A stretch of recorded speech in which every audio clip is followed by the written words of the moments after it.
At 4:51 in the afternoon, one tragic death from the blizzard, an accidental carbon monoxide poisoning in Newport, Rhode Island. Officials say that Salve Regina University student Joseph Boutros was charging his phone in a running vehicle last night. Newport police say that he was found unconscious. He later died at the hospital. The vehicle's exhaust pipe had been embedded in the snow.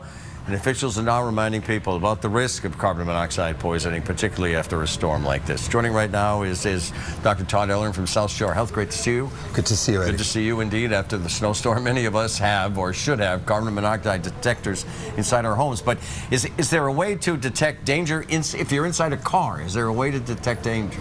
Here's the problem. This is so tragic, right?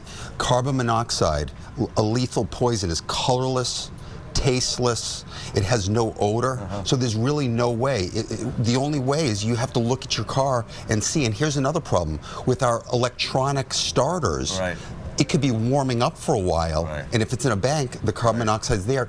If the levels are high enough, you can die within a few minutes. It's another reminder that you don't think of if the car is running and you're not moving, and make sure there is a clear passageway. So what should people do right now before they go to bed, if there is a risk, if they want to make sure that they're okay? You know what I'm going to say. The single most important thing: carbon monoxide detectors on every level of the home, including the basement, especially in the rooms where people are sleeping. And you have to make sure that it's functional. The battery's being changed, you know, at least once a year. That's the single most important thing. Next, no portable generators in the home. Right? Your power goes out. You want that generator. You have to keep it at least 20 feet from the house. You know, that's key. And then ventilation.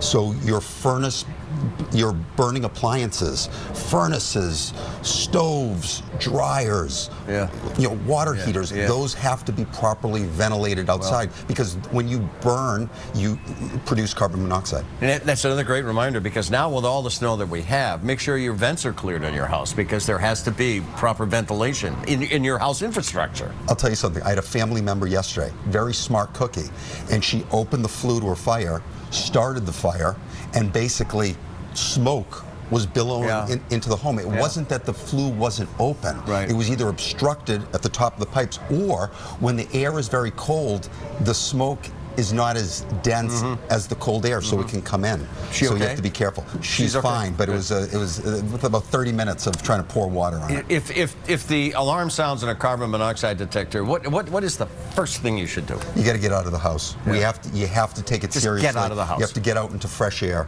And then you want to call emergency services, 911, the fire department, to have them come in to check. I know oftentimes it's, you know, a battery issue or something, and it's a false alarm, but carbon monoxide kills. It kills 400 to 500 people a year accidentally. So, all right, Dr. Ellern, thank you for giving us the information. That's important right now. Maria, back to you.